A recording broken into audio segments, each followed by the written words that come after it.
Pues lo habíamos anunciado y lo conocíamos desde hace 6 meses prácticamente, cuando empezó a entrar el verano en el hemisferio norte de la Tierra y se empezaron a reducir el número de casos tanto en Europa por una parte como en Estados Unidos por otra parte, aunque con muchas más dificultades en Estados Unidos.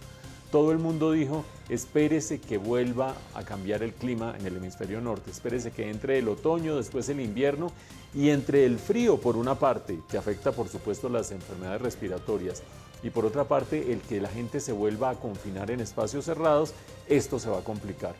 Pues vean, lamentablemente esa es la situación y nosotros tenemos mucho que aprender de esa situación. Ustedes han visto alerta máxima en la mayoría de los países europeos, de los principales países europeos. Dos datos claves que resumen absolutamente todo. En un mes, solamente en el último mes, se duplicó el número de casos diarios per cápita en Europa. Esa curvita que ya estamos tan acostumbrados a ver del número de casos diarios, se duplicó solamente en el último mes. Y el otro dato clave, desde marzo, Europa no tenía más casos diarios per cápita que Estados Unidos. Pues bien, después de ese gran espacio que hubo desde marzo, otra vez volvió a superar a Estados Unidos en el número diario de casos per cápita. Por lo tanto, la cuestión es bastante complicada. Las causas potenciales, ya hemos mencionado una, el hecho de que vuelva el frío y la gente se tenga que encerrar en espacios cerrados es mucho más complicada la enfermedad, mucho más probable el contagio, pero aparte de eso hay dos elementos adicionales que son los más relevantes para nosotros porque en el caso nuestro no hay ese fenómeno climático marcado de las estaciones. Los otros dos elementos son, el primero de ellos, el que la gente se relajó. Como vino el verano, vino la fiesta, vino el regreso a las playas, etcétera, etcétera, la gente dijo, esto ya se fue, las cifras mejoraron y de esa manera se cambió el comportamiento y la gente se relajó.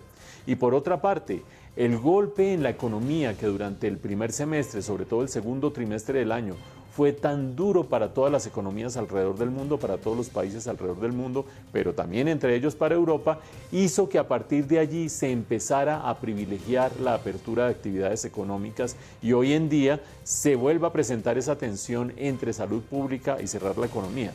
Cerrar la economía, dicho sea de paso, no lo aguantan ya muchos bolsillos, muchas finanzas públicas alrededor del mundo, entre ellas, por supuesto, la de Colombia. ¿Qué podemos nosotros aprender de allí? Que hay que ser muy cuidadoso con esto de bajar la guardia.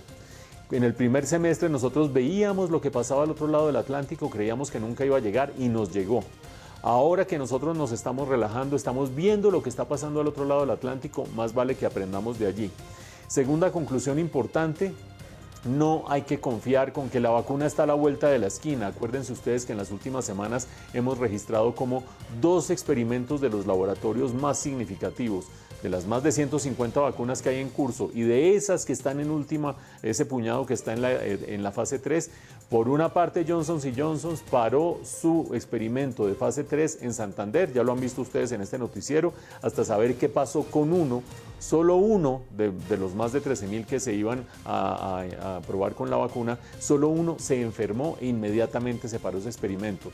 AstraZeneca, otro de los laboratorios avanzados, paró, le pasó lo mismo, una reacción inesperada de uno de los que estaba siendo objeto del experimento y en ese caso se pararon los procesos y las pruebas que estaban teniendo en el Reino Unido, en Brasil, en Sudáfrica y en Estados Unidos. Los 3 primeros ya se reanudaron, el último todavía no se ha reanudado.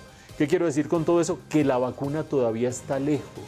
Por lo tanto, es inaudito que nosotros no tomemos las medidas y los recaudos necesarios para tratar de protegernos. Es inaudito que se presenten casos como el de la fiesta en Medellín, en el barrio Moravia, totalmente al aire libre y sin nadie que se estuviera cuidando, pero no estamos estigmatizando a Medellín. En Cundinamarca, durante el puente, la policía intervino 125 fiestas por cuestiones de salud pública.